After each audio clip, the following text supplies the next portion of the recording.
Mensikapi serangan bom Molotov terhadap kantor redaksi Jubi pada Rabu dini hari, 16 Oktober 2024 oleh dua oknum yang berupa tindakan pengecut yang mengancam kebebasan pers di Papua.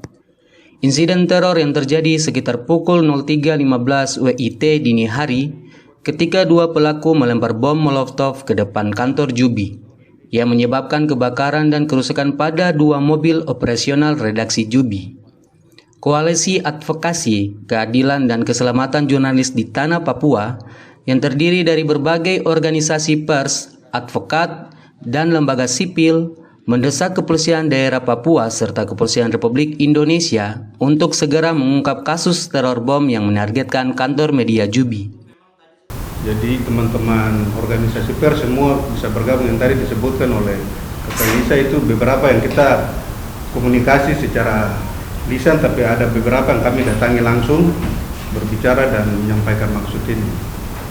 Jadi ini yang untuk di lingkup di Tanah Papua, tapi masih terbuka kemungkinan teman-teman yang lain yang bekerja di kerja-kerja kemanusiaan dan advokasi akan bergabung di dalam koalisi ini. Jadi koalisi ini tidak terbatas hanya pers saja atau apa, tidak terbuka. Dalam jumpa pers Asosiasi Wartawan Papua bersama-sama media Jubi, pihak Jubi dibicarakan tentang serangan serius terhadap kebebasan pers, serangan berulang terhadap media Jubi, komitmen koalisi untuk memantau kasus. Jadi dalam kasus ini kami ada bentuk koalisi, dan koalisi itu dari berbagai organisasi yang terkait Tanah Papua. Ya, masuk nanti saya akan bacakan nama-nama koalisi, tapi koalisi ini tujuannya untuk bagaimana mendesak pihak aparat kepolisian untuk mengungkap kasus yang terjadi tanggal 16 Oktober tahun 2024. Jadi ini yang nanti saya akan bacakan nama-nama yang masuk dalam koalisi. Koalisi yang tadi saya sampaikan namanya itu Koalisi Advokasi, Keadilan, dan Keselamatan Jurnalis di Tanah Papua. Kemudian yang terlibat dalam koalisi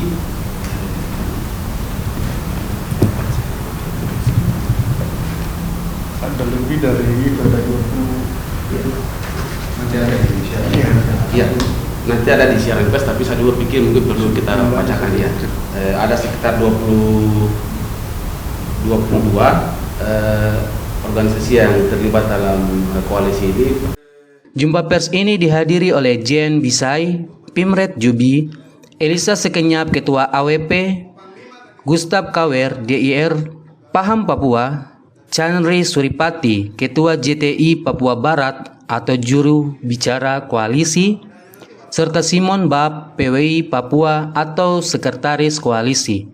Dalam hal ini, Juru Bicara Koalisi Advokasi, Keadilan, dan Keselamatan Jurnalis di Papua mengatakan bahwa kami mendesak pelaku segera ditangkap dan motif serangan ini diungkap kepada publik secara transparan. Lanjut Chandri, ia juga mengingatkan seluruh jurnalis di Papua untuk tetap waspada dan mengutamakan keselamatan dalam meliput peristiwa-peristiwa penting. Saya pikir ini kan baru awal berjalan. Apa yang disampaikan oleh Kalian bahwa kita perlu mendorong gitu. Tidak ada kasus yang gampang, jadi kita harus dorong. Kita lihat apakah kalau kasusnya tidak serius tadi upaya kita bisa lakukan.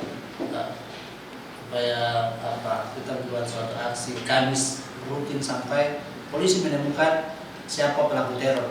Nah, terkait kalau ini kasus teror itu kan harus nanti Kak Gustaf jelaskan, tapi sederhananya ketika terjadi teror kita harus melakukan upaya untuk melawan teror itu. Nah, teror ini kan dibuat supaya kita jadi takut begitu, kita mau menunjukkan bahwa kita tidak takut dengan teror. Dari Jayapura, Papua, Sanggra Murikorowa, JTV mengabarkan.